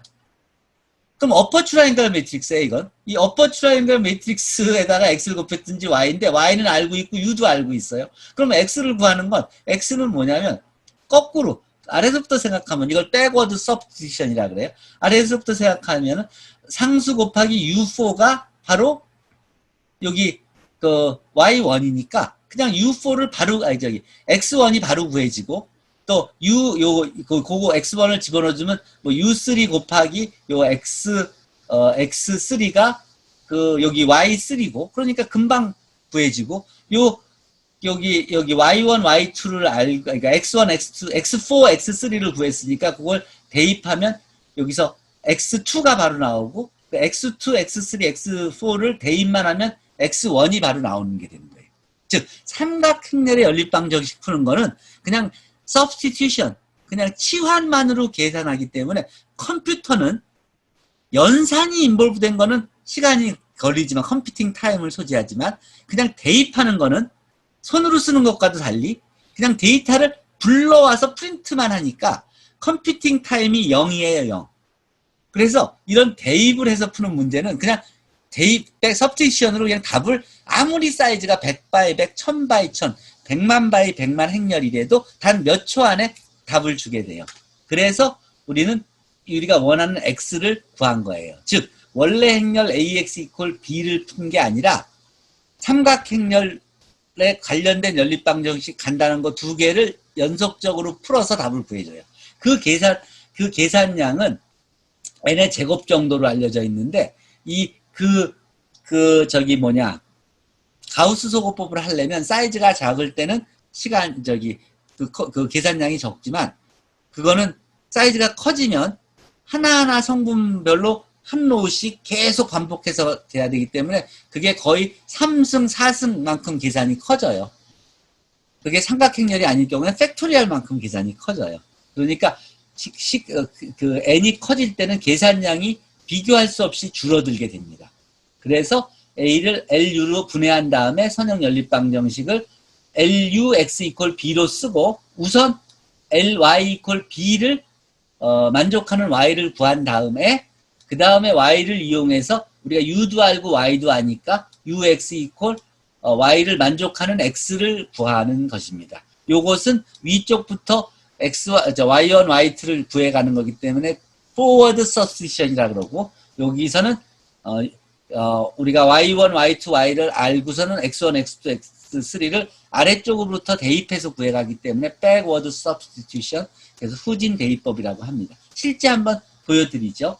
행렬 A가 이렇게 주어졌을 때 행렬 A를 PLU를 구해라. AU를 LU 분해하여 PLU를 구해라. 그래서 P도 프린트하고 L도 프린트하고 U도 프린트하라고 명령을 주면요. 바로 우리가 P 행렬은 이렇고 L 행렬은 이렇고 U 행렬은 이렇다 이렇게 설명이 나와요. 요 P는 뭐냐면 엘레멘터리 로우 오퍼레이션에서 이렇게 로우를 먼저 바꿔주는 거 있죠? 그 바꿔주는 그겁니다. 요거는 두 번째 로우하고 요거는 뭐냐면 어느 게 바뀌었냐면 세 가지가 바뀌었네요. 요게 첫 번째 로우가 세 번째 로우로 왔고 두 번째 로우가 첫 번째로 왔고 세 번째 로우가 두 번째로 온 이런 겁니다. 로우가 바뀐 걸 의미하는 거예요. 로우를 바꿔주면 LU가 이런 식의 모양이 된다. 그러면 생각해 보세요. 이거의 연립방정 이걸 이용해서 이제 연립방정식을 푼다 그러면 이거의 연립방정식은 여기 y1, y2, y3가 있다 그러면 이게 1 이퀄 y1은 1이고 그렇죠? y1 1을 대입하면 y2가 바로 구해지죠. 그리고 y1, y2를 대입하면 y3가 바로 구해지죠. 그래서 그걸 갖고 여기 y1, y2, 3를 놓고 여기랑 풀면 x3가 바로 구해지죠. x3 값을 집어넣어주면 여기서 x2가 바로 나오게 되고 x2, x3를 집어넣어주면 x1이 바로 나오게 되고 이렇게 되는 겁니다. 한번 직접 해보세요. 자, 실제로 그것을 보여준 게 이 예입니다. 이 ax 이퀄 b를 LU 분해를 이용해서 해결한다면 자, 먼저 a, b를 주고 LU 분해를 했죠. LU 분해를 한 다음에 요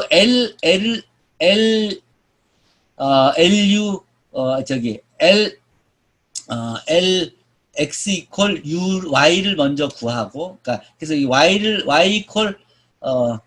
먼저 구하고 솔브하고 그 다음에 이제 x를 구하는 단계 즉 ly 이퀄 요 p 트랜스포즈의 b ly 이퀄 b를 먼저 구하고 그 다음에 ux 이퀄 y를 구하라는 소리예요.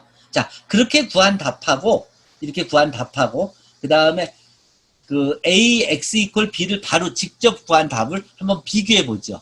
이 두 답이 너무나 같이 일치해서 같은 답으로 나오는데 중요한 것은 요 시간을 계산해 보시면 요 사이즈가 커지면 요 답을 구하는 시간은 리니어하게 커지지 않는 증가를 별로 안 하는데 이 행렬 사이즈가 커지면 두 번째를 계산하는 시간은 기하급수적으로 커지는 걸 확인할 수 있습니다. 그러니까 보통 우리가 진짜 컴퓨터를 돌릴 때는 이 방법을 쓰지 않고 이 방법을 씁니다. 이게 언제 사용됐냐? 이게 컴퓨터가 처음 나왔을 때 제2차 세계대전 때 이 방법을 써서 연립방정식을 풀면서 선형계획법이 작동하기 시작했고 그러면서 그 미국이 전쟁에서 승기, 전략적으로 우수한 그 전략들이 다 적용이 돼서 그 적군보다 항상 빠르게 의사결정을 하고 그리고 그 전투를 그 전략을 적용할 수가 있었던 것입니다. 자, 오늘 너무 많이 하는 것 같지 않아요? 그래, 네. 15분 정도 시간, 그러니까 우리가 한 30분까지, 30분 시간이 남았으니까 오늘 우리가 요 QR 분해까지는 하고 나가도 괜찮을까요? 아니면 요 정도 하고 좀 시간을 줄까요? 이 정도 하고 토론을 하고 다음 시간에 QR 분해 SVD 하고 2차 형식을 하는 식으로 해도 시간은 될 것 같은데 어떻게 생각해요? 오늘 QR 분해까지 하면 다음 주가 여유가 있을 것이고 오늘 QR 분해 안 하면 다음 주에 다 하면 되고. 아직까지 특별히들 준비가 안 돼 있으면 할 얘기가 준비가 안 돼 있으면 오늘 그냥 QR 분해를까지 하고요. 그리고 일주일 동안 거기까지 하면서 질문과 답변 충분히 하고 그리고 다음 시간에 SVD 하면서 충분히 여유를 가지고 첫 2주 동안 배운 내용을 다 커버해서 행렬 부분을 맞추고 그 다음에 미적으로 넘어가도록 하십시다. 오케이? 여기서 QR 분해 이전에 배운 기억이 있는 분, LU 분해는 아마 대부분 배웠을 거예요. 손 한번 들어보실래요? 자, 손 한번 들어보실래요? QR 분해에 대해서. 그러면 QR 분해 생전 처음 들어본다는 분 한번 손 들어보세요. QR 분해. 자, 어디 봅시다. 지금 보면 한 절반 정도, 그래도 절반 정도는 QR 분해를 들어보셨네. 그러면 훨씬 쉬울 것 같아요. 자, 이 QR 분해까지 배우는데 옛날에 시간 좀 걸렸었죠. 오늘은 굉장히 빠르게 여기까지 온 거예요. 단 첫날에. 자, 근데 굉장히 아까 봤듯이 이 이론들이 굉장히 간단한 거예요. 그러니까 여러분들이 이거를 이전에 어렵게 배운 것이지. 갑시다. QR 분해 오늘 설명해 줄게요. 이게 그람-슈미츠 정규 직교합법을 들어본 적이 없는 분 손 들어보세요. 그람-슈미츠 정규 직교합법을 한 번도 들어본 적이 없다. 정규 직교합법. 하나, 둘, 셋, 넷, 다, 오케이. 아니, 이상한데요?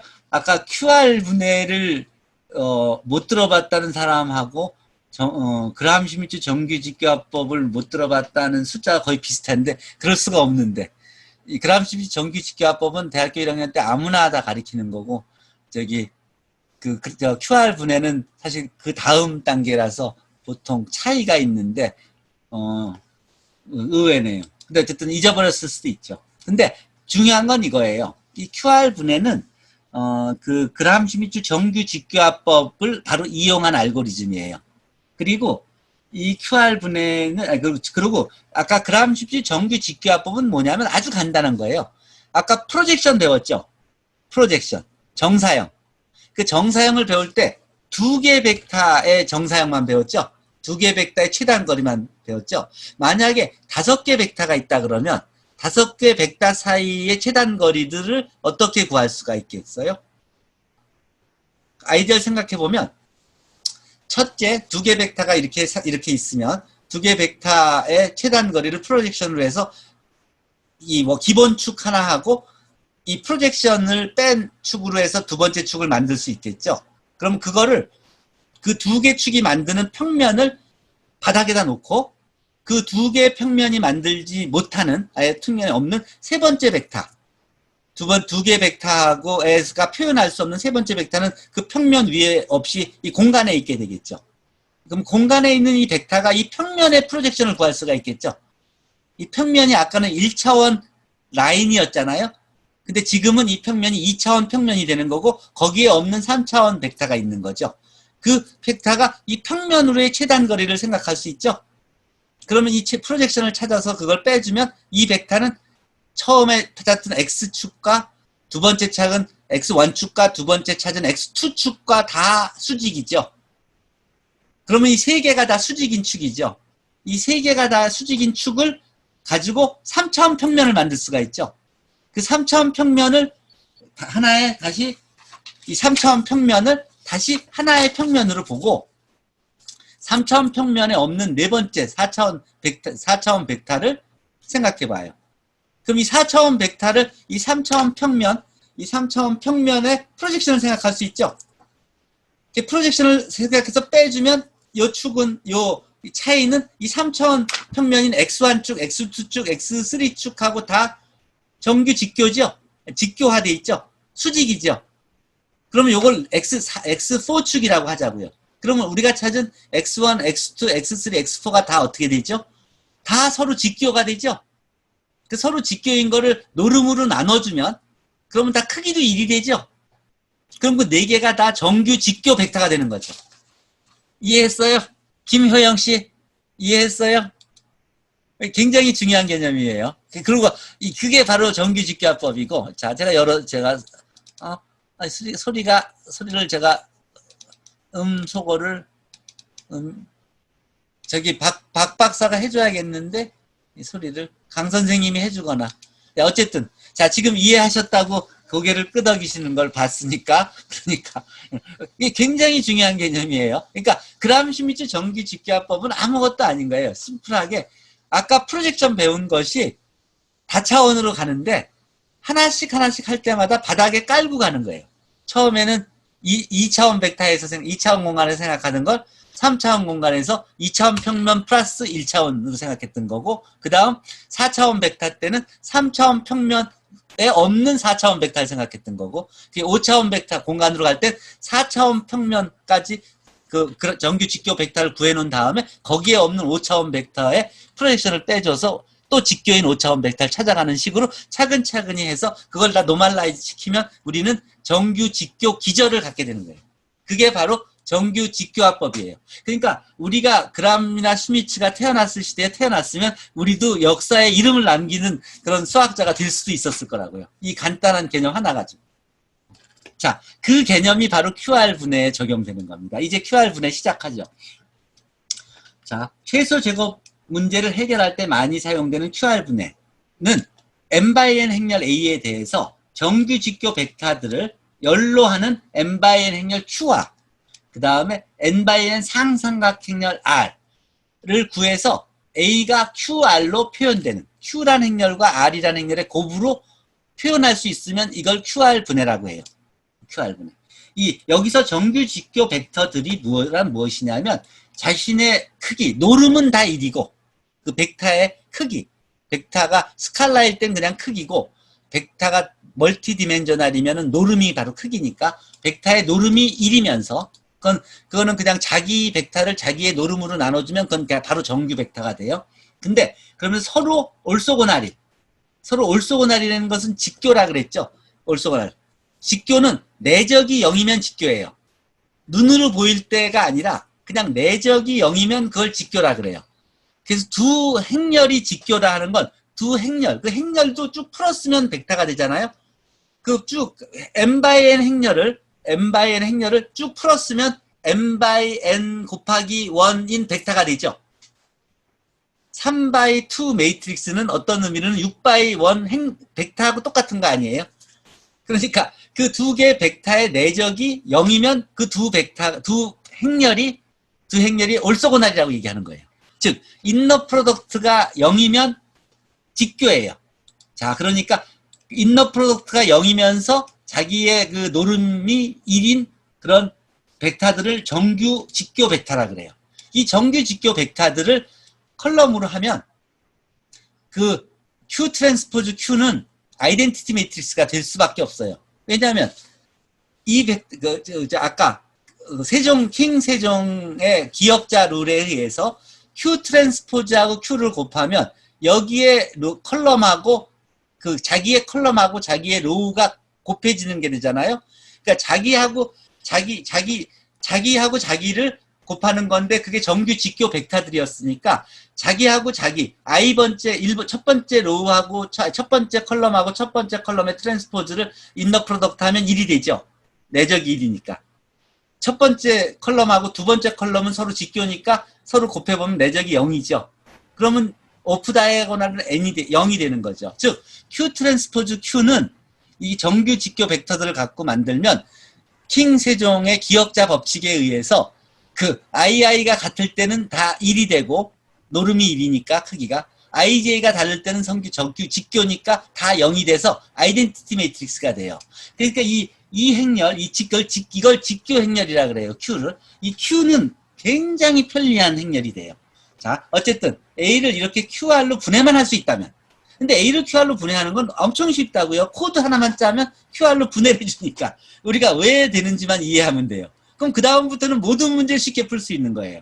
자, 봅시다. 만약 A 이퀄 QR로만 구할 수 있다면, 분해만 할 수 있다면, 이 최소 제곱 문제, AX-B라는 이 미니마이제이션 문제는 어떻게 해결될 수 있냐면, 바로 아까 우리 한 것과 똑같이 A 트랜스포즈의 인버스 곱하기 A 트랜스포즈 B로 답을 구할 수가 있어요. 바로 최소 제곱배가 바로 구해져요. 어떻게 구해지냐면, 이 미니마이제이션 문제는 여기다가 AX 이퀄 B에다가 양변에 A 트랜스포즈를 곱해줄 수 있죠.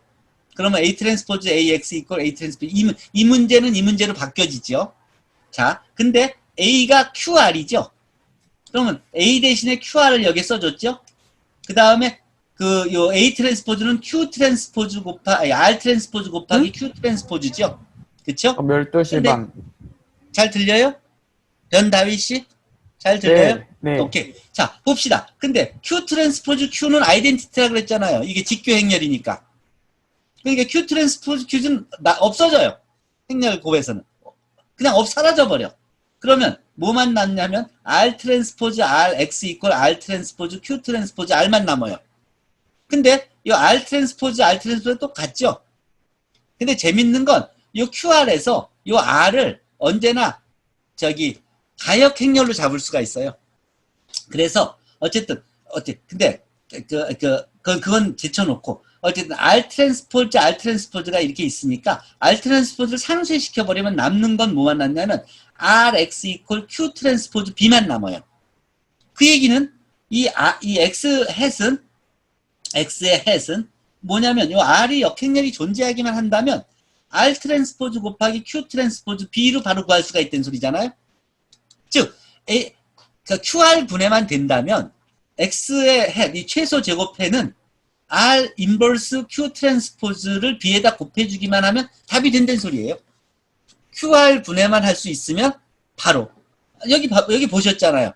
김효영 씨 봐요. 원래 문제에서 A는 QR로 쓸 수 있으니까 여기다가 A 트랜스포즈 곱해준 문제에서 A 대신에 QR로 대체했으니까 이렇게 바뀌었고 Q 트랜스포즈 Q는 아이덴티티니까 없어지고 R 트랜스포즈가 같으니까 없애주면 이것만 남는데 여기다가 양쪽에 R 인버스만 곱해주면 바로 최소 제곱해가 이렇게 나온다는 거예요.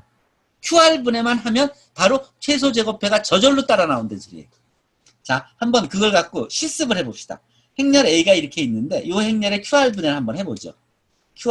이 QR 분해는 딴 게 아니라 그람-슈미츠 정규 직교합법을 통해서 올소 노말 컬럼 벡터들을 구한 거예요. 그냥 그거를 컬럼으로 쭉 순서대로 Q1, Q2, Q3로 컬럼으로 배열한 것이죠. 자, 그러니까 그람-슈미츠 정규 직교합법, 이게 그람-슈미츠 정규 직교합법을 내가 코드를 여기서 파이썬 코드를 세이지 코드로 조금 손봐서 여기서 단계를 다 집어넣어서 만들어줬어요. 이 단계를 보시면 여기 그람-슈미츠 올소거널라이제이션 프로세스예요. 행렬에 이제 MN 로우하고 컬럼을 정의해주고 그 랭크를 먼저 구해서 그것이 컬럼 벡터들이 1차 독립인 거를 확인하고 그리고 M이 N보다 작은 걸 확인하고 풀 컬럼 랭크인지 컬럼 벡터들이 직교인지 이제 1차 독립인지 그러니까 랭크를 그냥 구해주면 명령어만 좀 바로 나와요. 그래서 풀 컬럼 랭크이고 확인하면 그럼 무조건 QR 분해가 들어갈 수 있어요.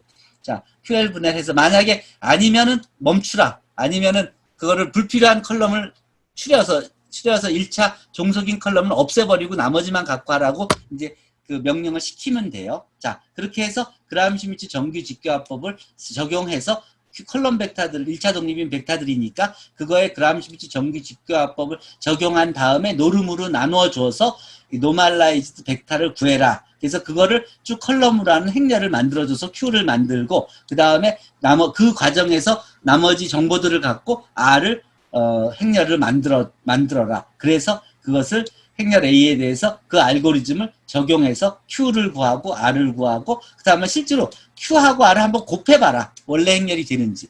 하고 명령어를 짜준 거예요. 자, QR. 그다음 심지 정규직 교합을 그냥 그대로 집어넣어 준 거예요. 그냥 순서대로. 아까 얘기했던 그 프로젝션 하나를 그냥 반복만 시켜준 거기 때문에 아주 간단한 거예요. 자, 실행을 시켜주니까 어떻게 되나요? 어떻게 되나요? 보죠. Q가 이렇게 나오죠. 행렬 A가 있었을 때 R도 나왔죠. 그 R하고 Q를 곱해주니까 뭐가 돼요? 이게 원래 행렬 A하고 똑같지 않아요? 100, 110, 111. 그렇죠? 100, 110, 111. 그러니까 QR을 구했더니 이렇게 나왔잖아요. 그러니까 같은 알고리즘으로 다른 행렬을 주더라도 QR을 구했을 때 그 QR이 맞는 QR이라는 것을 우리가 확신할 수 있죠. 저 알고리즘이 working 한다는 걸 이해할 수 있죠. 그렇죠? 자, 그러면 그걸 이용해서 최소 제곱해를 한번 구해보죠. 최소 제곱해. 자, 이런 문제가 있어요. 이게 복잡해요. 이게 복잡해 보이죠? 근데 이거를 QR 분해를 이용해서 Q하고 R을 구한 다음에 Q하고 R을 구한 다음에 그 다음에 그걸 가지고 write solve를 하라는 소리잖아요. 그쵸? 아까 이게 뭐냐면 이걸 풀란 소리예요. 이 문제를 풀란 소리였어요. 여기서 이걸 풀란 소리. 이 solve 이걸 하라는 소리였어요. QR 분해를 하면 R하고 Q가 이미 있으니까 RX를 곱해주고 Q 트랜스포즈 B를 요거를 solve 하라는 문제를 명령을 준 거예요. 그래서 그러니까 다른 거 하나도 안 하고 그냥 똑같이 연립방정식 풀라는 문제를 준 거예요. 그냥 그랬더니 바로 답이 나오잖아요. 0, 2, 1. 즉 QR 분해를 이용해서 솔루션을 바로 구해준 거예요. 자, 여러분들은 그러니까 보통에 보면 공대 학생들은 이제 이 답은 구하는 건 알았는데 왜 원리가 이런지를 이해 못한 건데 이 원리가 바로 이거예요.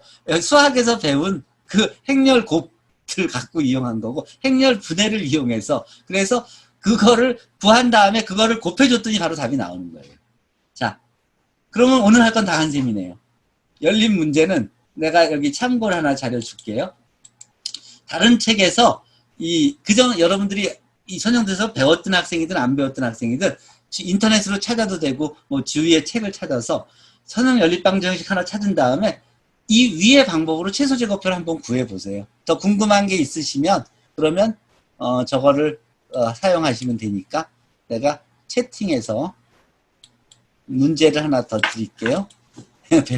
기억이 가물하셔도 상관없어요. 안 배웠어도 괜찮아요. 여기 보면 리스트 스퀘어 솔루션과 QR 분해에 대해서 제가 따로 홈페이지를 하나 만들었으니까 여기서 실험하시면서 그러면서 다른 책 문제를 풀어보시면 그러면 문제가 없을 것 같아요.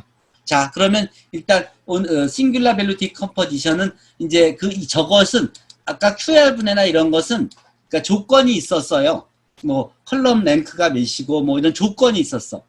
그리고 정사각 행렬 그러니까 그 연립방정식을 풀거나 그럴 때는 생각해야 될 게 몇 가지 있었어요. 근데 이 싱귤라 밸류 디컴포지션은 그리고 행렬의 대각화는 일반 행렬이 대각화가 안 될 수도 있어요. 근데 이 싱귤라 밸류 디컴포지션은 앞에 고민을 다 털어버리는 거예요. 그냥. 아무 연립방정식을 주건 아무 행렬을 주건 그 행렬의 SVD는 언제나 구할 수 있는 거예요. 그 SVD가 만약에 행렬이 대각화되는 행렬이면 이게 바로 행렬의 대각화하고 일치하는 게 되고 또 그리고 해가 존재하지 않는 경우도 옵티멀 솔루션을 구해줄 수 있게끔 해주는 그 행렬 분해가 바로 SVD예요. 자, 그러면 SVD 하기 전에 QR 분해에 대해서 하나만 스토리를 얘기해주고 오늘 수업을 마칠게요. 이 QR 분해가 얼만큼 중요한 거냐면 LU 분해와 QR 분해가 얼만큼 중요한 거냐면 1940년대에 2차 세계대전 할 때 컴퓨터를 만들어 놨잖아요. 알란 튜링이 컴퓨터의 개념을 제공하고 폰 노이만이 이제 컴퓨터를 만들고 그리고 그 전에도 뭐 하버드 대학에서 마크를 만들기도 하고 뭐 IBM에서 컴퓨터를 만들기도 하고 컴퓨터를 만들어 놨어요. 근데 그 컴퓨터를 기계를 만들어 놨는데 아이디어를 내서 근데 그게 정말로 쓸모가 있어야 되잖아. 근데 쓸모가 있으려면 그게 진짜 돈을 투자한 만큼 가치가 있어야 되잖아요.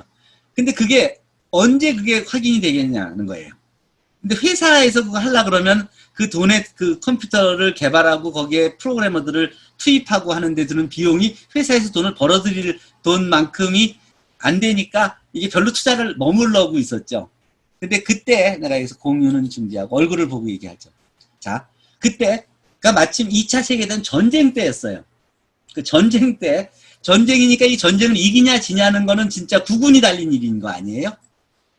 그럴 때, 그 폰 노이만이 무슨 얘기를 했냐면, 이 컴퓨터를 잘 이용하면 전략을 세울 때 우리가 빠른 시간에 독일보다, 일본보다 일본을 분명히 이길 수 있는, 독일을 분명히 이길 수 있는 그 전략을 그 사람들보다 빨리 낼 수 있다는 것을 확신시킨 거예요. 그게 바로 선형계획법이에요. 그 선형계획법이 무엇이냐면 연립방정식을 푸는 거예요, 결국은. 연립방정식을 빨리 푸는 거예요. 풀어서 옵티멀 솔루션을 찾는 거예요. 그 연립방정식을 푸는데 그걸 다른 이전의 방법으로는 아무리 해도 시간이 별로 절약이 안 됐는데 이걸 컴퓨터를 사용하면 굉장히 빨리 할 수 있다는 걸 그 사람들 설득을 시킨 거예요. 수학자인 폰 노이만이 그 사람들을 설득을 시킨 거예요. 그래서 그걸 보여준 거예요. 실제. 사이즈가 100x100, 1000x 1000인 걸 그전의 방법으로 하면은 며칠이 걸리는데 이 컴퓨터를 이용하면 이 알고리즘을 이용해서 그러니까 LU 분해를 하고 QR 분해를 해서 그래서 풀면 한 몇 분이면 답이 나온다는 거를 보여준 거예요, 실제로. 그 보여주니까 실제로 그걸 전략을 리니어 프로그래밍을 적용을 해서 풀어서 바로 그대로 적용을 하니까 100점 100승을 하게 된 거죠. 그러니까 여기다 돈을 투자한 거예요. 그래서 컴퓨터가 중요하구나. 컴퓨터에 이거 돈을 투자해야 되겠다. 그 컨센서스를 이룰 수가 있었고 그 이후로 엄청난 돈이 컴퓨터 개발과 컴퓨터 알고리즘에 투자가 되면서 그것이 누적되기 시작한 거예요. 근데 그게 전쟁이 끝나고도 1950년까지도 비밀이었어요. 그때 이 LU 분해나 QR 분해가 그게 이걸 연구한 사람들 논문들이 다 그게 내셔널 뷰로 오브 스탠다드에서 연구를 했었는데 그게 다 비밀이었어.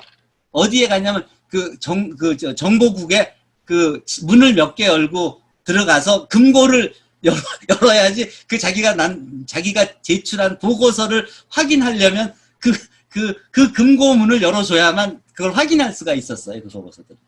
그게 60년대가 되면서 그 논문들이 이제 공개가 되기 시작하고 이제 평화 시대가 되면서 그게 공개가 되면서 그게 교재에 실리기 시작했고 그리고 그게 70년대 되면서부터 일반 학생들이 배우는 책에 이제 실리게 되고 그게 그 다음부터 선형대수학이란 과목이 이제 모든 사람이 배우는 그런 강좌가 된 거고 여러분들이 지금같이 1시간 만에 LU 분해나 QR 분해를 배우게 된 거예요. 이게 40년대, 50년대에는 세계 최고 수준의 수학자들 몇십 명만 알고 있었던 그런 비밀이었던 그런 거였어요.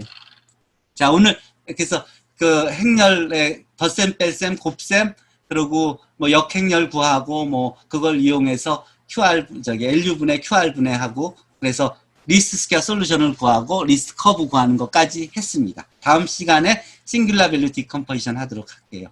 자, 수고 많으셨습니다. 하시고 싶은 얘기 있으면 한 사람만 말씀 듣고 마무리하죠. 한 분만 손 들고 말씀하시죠. 손 들면 바로 마이크 켜주세요.